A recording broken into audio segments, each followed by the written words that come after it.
Je pense que, évidemment, que le philosophe n'a pas vocation à devenir un expert, parce que ça serait une rétrogradation tragique.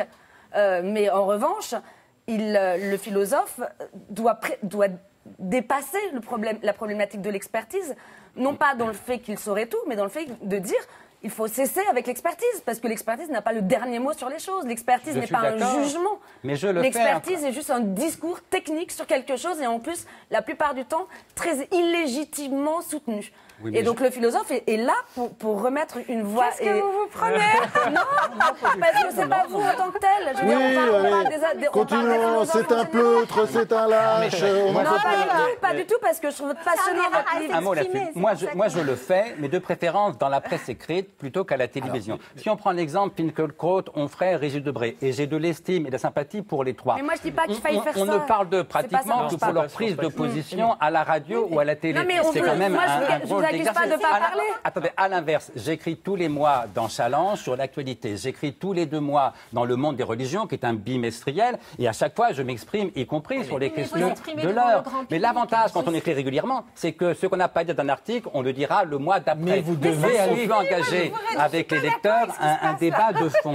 Je me méfie davantage des interventions à la télé ou à la radio, où on n'aura jamais le temps d'aller au fond des choses. La parole à Géraldine Mühlmann. Enfin, c'est quand même incroyable ce procès en non-engagement ou insuffisant engagement que vous faites à ce pauvre...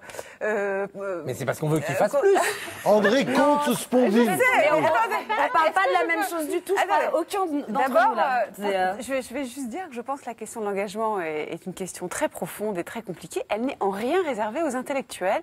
Et les philosophes n'ont pas à rendre plus de compte sur leur prudence ou leurs envies de se retirer par moment. Oui, l'excuse de l'incompétence... Donc déjà, on arrête ça tout de suite. L'excuse de l'incompétence est friable. Non, mais par ailleurs, incompétence partielle. Il préférait des gens qui se sentent compétents toute la journée. Non, mais si on parcellise dans un monde extrêmement technique, il y a des experts en tout, et on est tous incompétents dans 99% des domaines. Donc c'est se retirer du monde, pour dépasser ça. Pour critiquer ça. Et oui. Non, mais pour donner des directions, il est là pour faire de la philosophie. D'abord, justement. Non, il faut aussi qu'il donne des directions. Surtout un philosophe moral. Bah oui. Non, pas des directions, mais il est obligé de se coltiner avec son temps. Mais sinon, qui va les donner? Tout est politique. Ils veulent de la norme, tout le monde veut de la norme. Vous voyez, c'est la nouvelle demande. Le philosophe n'a pas le choix de l'agora.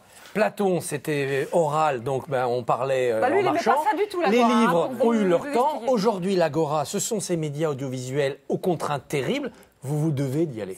Sinon, vous fuyez l'agora. Que je sache, j'ai le droit de préférer la presse écrite et d'écrire tous les mois dans le même journal. Je ne peux pas vous en blâmer. Que dans 10 journaux. Mais vous devez aller en plus. Je pense au contraire de vous, Christian Barbier, que la presse télévisuelle et radiophonique n'est pas du tout le jeu de l'agora. Je crois que précisément, c'est là où la réflexion du philosophe doit se Je pense que c'était le moyen terme dont vous parliez tout à l'heure. C'est là qu'est le peuple. Chacun son tour.